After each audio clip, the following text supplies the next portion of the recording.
Hi everybody, I'm Damia. Most of you don't know me because I'm working in the faculty of science. I'm a bioengineer, so I'm not a medical doctor. And I will give you a scheme of the lab. So this is the lab of human Dendritic. So we mainly work on the heterogeneity of myeloid cells, and we focus on monocytes, macrophages, and dendritic cells.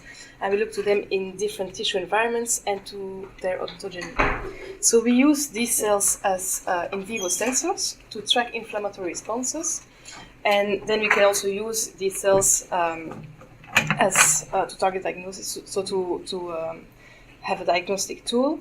And we also look to their functions to see can we use these cells, can we use the molecules they produce for therapeutic intervention. So in our lab we have mainly two main tools, which are the generation of nanobodies and transgenic mice. And Jo's lab is split in three main teams. The tumor team, which is my team, the liver team, which is led by Alain Béchin, and the brain team, which is a team of Kiavash Movahedi. So, during my PhD, I've been working on this myeloid cell heterogeneity in tumors, and this is actually what our lab has been doing, let's say, the last 5 years. So we were very interested in monocytes and macrophages, as I said. So what we saw is that LY6C high, so the pro-inflammatory monocytes, enter the tumor through the bloodstream, and can then differentiate into two types of macrophages, the MHC2 low-TAMs, who are the pro-tumoral macrophages, and the MHC2 high-TAMs, who are usually more or less anti-tumoral. And it could also show that these MHC2 low macrophages, so the M2 macrophages, are really in the hypoxic regions. So we could also use nanobodies against a specific marker of these macrophages, which is macrophage mannose receptor, to specifically target these macrophages and to have an idea of which tumors contain a lot of these pro-tumoral macrophages, so we know that they have a bad prognosis. We could also show that neuropilin-1 is important for attracting these macrophages into hypoxic regions, which is very important for their angiogenic phenotype. We also showed the role of hypoxia in giving these macrophages the angiogenic phenotype. And then we could also show what is now important in making this monocyte differentiating into an M2 macrophage or an M1 macrophage, which is MCSF receptor signaling. So this is what we did for some years, and then we were asking ourselves, so what is it about DCs? Do we have DCs in tumors? What are they doing? Do we have subsets? And what are their functions? So you probably all know this cancer immunity cycle. So in an ideal world, cancer cells die. They produce a lot of antigens, which are taken up by dendritic cells. These will then migrate towards secondary organs, such as the lymph nodes. There they will present antigens to the T cells. The T cells will then migrate back to the sites of injury, and they will proliferate, be activated, and they will kill the cancer cells. Unfortunately, this is not what happens all the time. And these dendritic cells, so before we started the project, were really seen as regulatory dendritic cells who were really important. So they were shown to have an impaired antigen presentation. They could not migrate well towards the lymph nodes, and they are very bad in priming T cells. They are producing a lot of immunosuppressive cytokines, and they're also inducing a regulatory T cell phenotype. So we were thinking okay, you have such a heterogeneity in these cells in all organs. This might also be the case in tumors. So maybe all diseases are not these regulatory dendritic cells. So this is the general dendritic cell heterogeneity. So you have several types of mature dendritic cells in several organs. You have monocyte-derived dendritic cells who originate from monocytes. You have plasmacytoid dendritic cells, and you also have CDC1s and CDC2s, so the conventional dendritic cells, who originate from pre-CDCs. So this is like the view that most people are still using. We are also using this scheme, but last year there were two main papers who were using single-cell RNA sequencing, who were really shown that actually it's much more complex than what we showed in this slide. Actually, you have much more subsets, but still most of these subsets can be classified as these CDC1s and CDC2s. Okay, so then we started our project. So we are mainly doing fundamental immunology, so we work in mice models. And we started to look in all the models we had in the lab, whether these tumors were infiltrated with dendritic cells. And we saw that all these models, so we have a lot of lung carcinomas, which are subcutaneous or orthotopically implanted in the lung. You have colorectal carcinomas, you have colorectal carcinomas which are really in the colon, melanoma, fibrosarcoma, and a spontaneous model of breast carcinoma. And all these models contained dendritic cells. The next question was, do we have one population of these regulatory dendritic cells, or do we have several types of dendritic cells? So we looked based on markers which were then already known to be markers for monocytic lineage, so Ly6C and CD64. Especially this marker is only expressed on cells which derived from monocytes.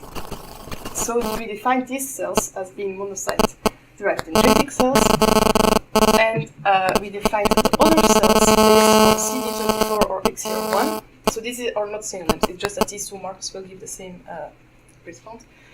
CD11B and CRF alpha, that we have CDC1s and CDC2s. So you have these three subsets in tumors, and we checked that in all the models we had, and actually all these tumor models contained several types of dendritic cells. And what you can also clearly see is that these CDC1s, which apparently are very important in cancer because this is cross-presenting dendritic cells, are present in very low numbers. So if you have questions, you can ask me during the talk, because that's maybe easier. So we really wanted to prove the ontogeny of these cells, because now it's just based on markers. So therefore, to really prove it, we sorted pre-CDCs from bone marrow and monocytes, which we labeled with cell trace.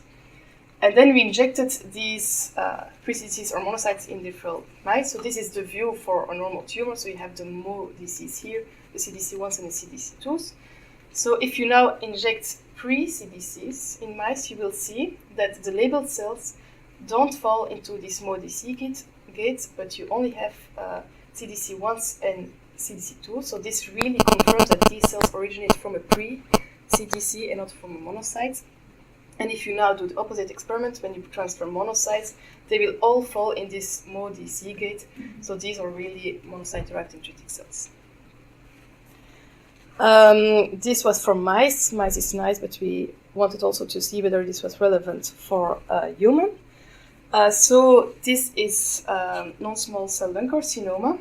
We first outgated lineage markers, monocytes, and then we looked to CD11C, MHC2, which are mainly dendritic cells. And then we used IRF8 to outgate the CDC1s. So you could also use BDCA3 here. It works as well. It's just that IRF8 better separates the cell in a cleaner way. And then when we gated on BDCA1 positive cells, we could distinguish the CD14 positive monocyte-derived dendritic cells and the CDC2. So it's very important that you know that in this BDCA1 population, you also have the monocyte-derived dendritic cells there. So we did this in several human tumors. So we had 4 lung carcinomas and 4 colorectal carcinomas, and also here in all these tumors we had the 3 populations present. So this is the conclusion we have until now. So pre-CDCs can give rise to CDC1s and CDC2s, while monocytes can give rise to both types of macrophages, as I said in the beginning, to Mo-MDC, so myeloid-derived suppressor cells, but also to these Mo-DCs. So the next question was, what are these dendritic cells doing? The first thing we want to see whether these dendritic cells could take up antigen, which is the first step in the antigen presentation process. So here we did this with like a phagocytosis assay, but with OVA peptides, so it's pinocytosis assay. And we could show that all the dendritic cells could take up this antigen, but the monocyte-derived dendritic cells were really the best in doing that. Also, in antigen processing, the monocyte-derived dendritic cells had a better machinery of antigen processing compared to the CDC1s and CDC2s, although they were still doing it. But the most relevant question is to see whether these dendritic cells can in vivo take up the antigen and then present it to T cells. So here too, what we did is that we injected mice with LLC-OVA. So this is a lung cancer cell line which expresses ovalbumin. So the dendritic cells will take up the ovalbumin presented. We will sort these dendritic cells which have the ovalbumin on their surface, and we put them together with OT1 T cells, so the CD8 T cells who have a T cell receptor which is specific for ovalbumin. And what we see is that, for example, in the case for Mo-DCs, so they are labeled with centuries, so these peaks are showing the proliferation rate. Mo-DCs cannot make these T cells proliferate, while the CDC2s and the CDC1s, especially the CDC1s, are very good at making the A T cells proliferating.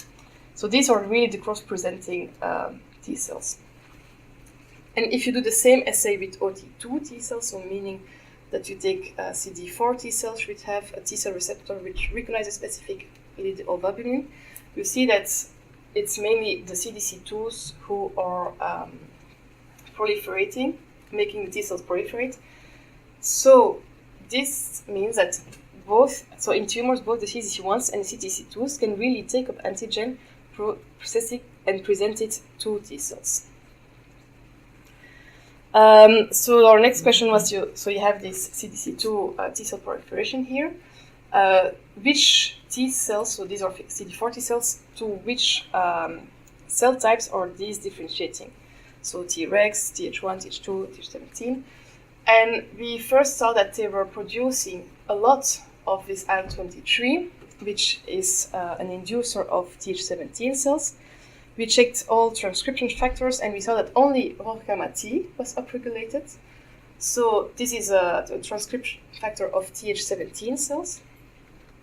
And the cultures contained a lot of IL-17. So this means that the CDC2s from tumors can induce CD4 T cells to mature to Th17 cells.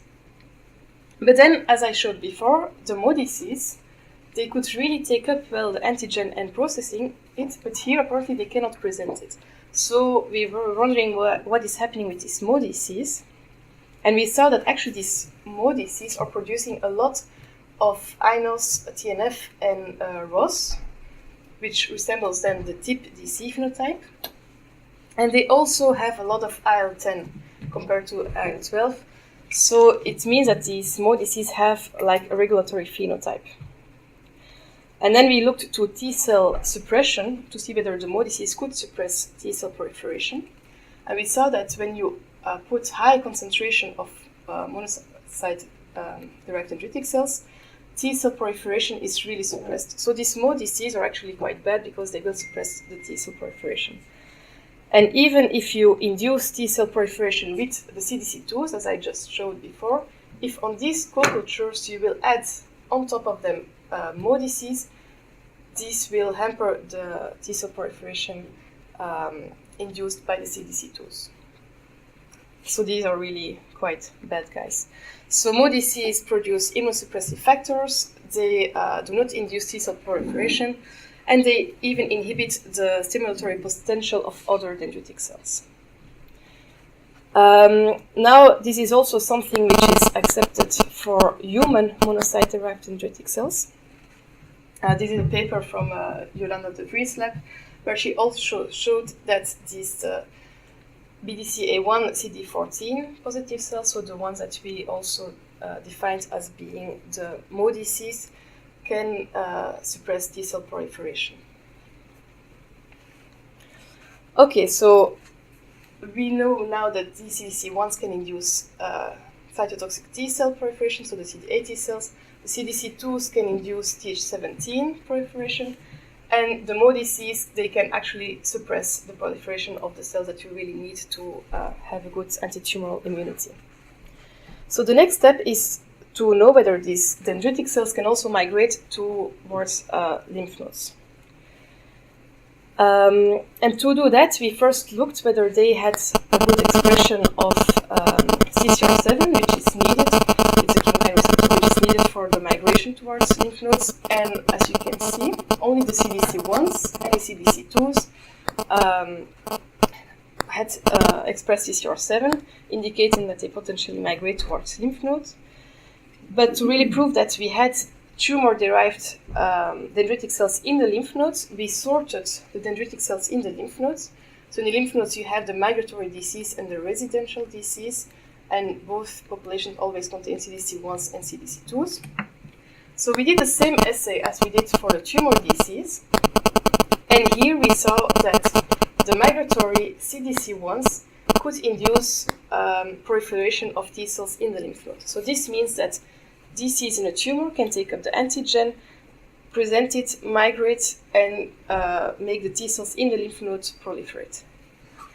We did the same experiment with CD4 T cells, and actually here you see that both the migratory and the resident DCs can make the T cells proliferate, which probably suggests that there is antigen transfer from one to another DC subset, as has been shown in the literature.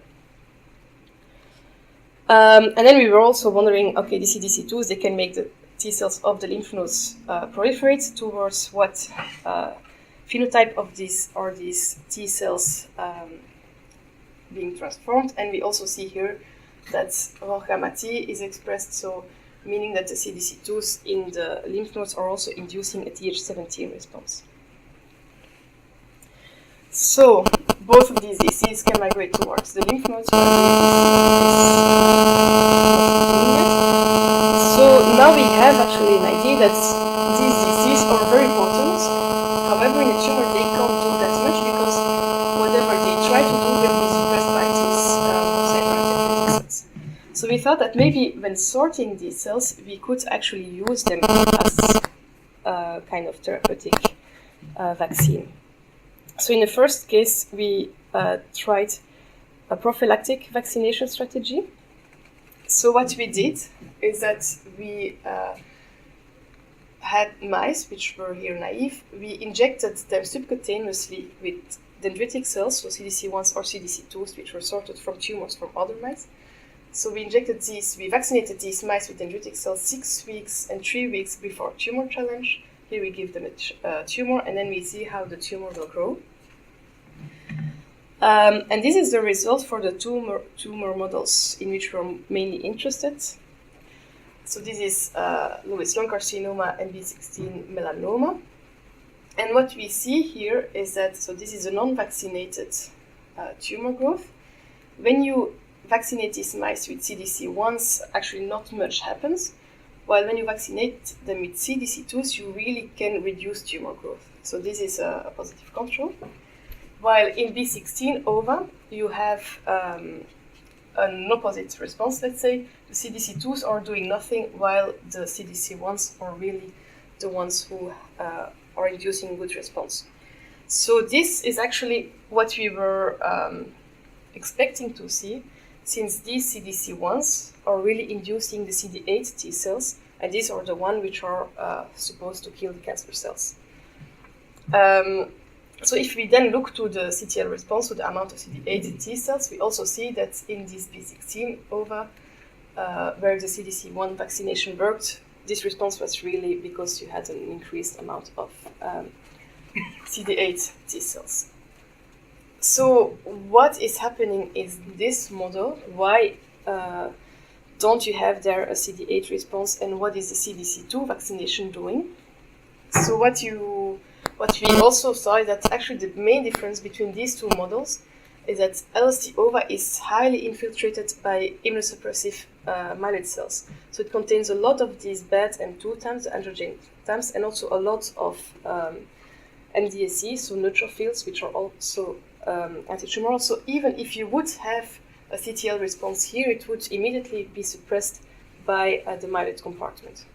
While in B16-OVA, most of the macrophages which are there are of the MHC2 high phenotype, so the ones which are helping the T cells, and you actually have nearly no NDSCs in this model present. So what we then were wondering is like, yes, what is the CDC2 vaccination doing? We first saw also that after vaccination, you had more of the Th17 cells inside the vaccinated tumors. And we could prove that the vaccination response is really dependent of these Th17 cells, because if we vaccinated mice which are IL-23 knockouts, so these mice lack Th17 T cells. So if you do the vaccination strategy here, you totally lose the effect of the CDC2s in the mice where you don't have the Th17 T cells. So you really need these Th17 T cells to make the CDC2 vaccination work. And what we also saw, which was quite interesting, is that, so this is a non-vaccinated tumor. So these are the inflammatory monocytes, the MHC2 low pro-androgenic times, the MHC2 high times. When you vaccinate them with CDC2s, you actually will reconvert the macrophages towards the, let's say, good macrophages. So your M2 upon a 1-time ratio is really switching after CDC2 vaccination. So this is actually the conclusion of the CDC prophylactic vaccination strategies, is that so you can really use these cells, let's say, as an anti-cancer vaccine, in the sense that these CDC1s will induce CTL responses, while these CDC2s will induce Th17 responses, and they will moreover block, let's say, the maturation of these MHC2 low times and induce more MHC2 1 times. So now I will show you our, let's say, kind of dream that we hope to achieve within 1 or 2 or 3 years. So the real goal of this study would be to have a person with a tumor, that this tumor is then surgically resected by a doctor, that we could then isolate the relevant dendritic cell and re-inject this in the person, so that this person is then protected against relapse or metastasis. So that's the goal. I hope that I can show you this in a presentation within 5 years. Yeah. Let's see. So what are the main messages of this talk? So tumors have distinct myeloid dendritic cell subpopulations who originate from distinct precursors. It's very important to work with the right disease and not to use these monocyte-derived dendritic cells, because once these enter the tumors, they can become really immunosuppressive. These are very plastic cells, while the conventional disease are way less plastic. And tumor-derived dendritic cells can really be used to slow down tumor growth. And it's important to use the right disease subsets in the right model. So this was in mice. We'll have to see whether the same disease are relevant for the same models in humans. But so in mice, the CDC1s, which induce a CD8 T cell response, are the ones that you have to use in CTL-sensitive carcinomas, such as P16, while the CDC2s, which induce a Th17 response, are the ones that you have to use in tumors with a large immunosuppressive myeloid influx. This is quite important because these are also the tumors which are totally not responsive towards a lot of other therapies, such as immune checkpoint blockade and so on. The people I would like to thank is obviously my boss, Jo van Ginderrechter. And then the person who really worked a lot on this project is Jiri Kerse, who left our lab now 1 month ago. And we are still very depressed about that. I mean, he finished his PhD, so it's normal. Then other people in our lab. So we also did this work with Martin Gilliams, who is an expert on disease, who's in Ghent. Max Mazzoni from Leuven helped us, and now we are collaborating on the human part with Dr. Arknens. And this is the funding, thanks to the funding. And so I'm happy to answer all your questions.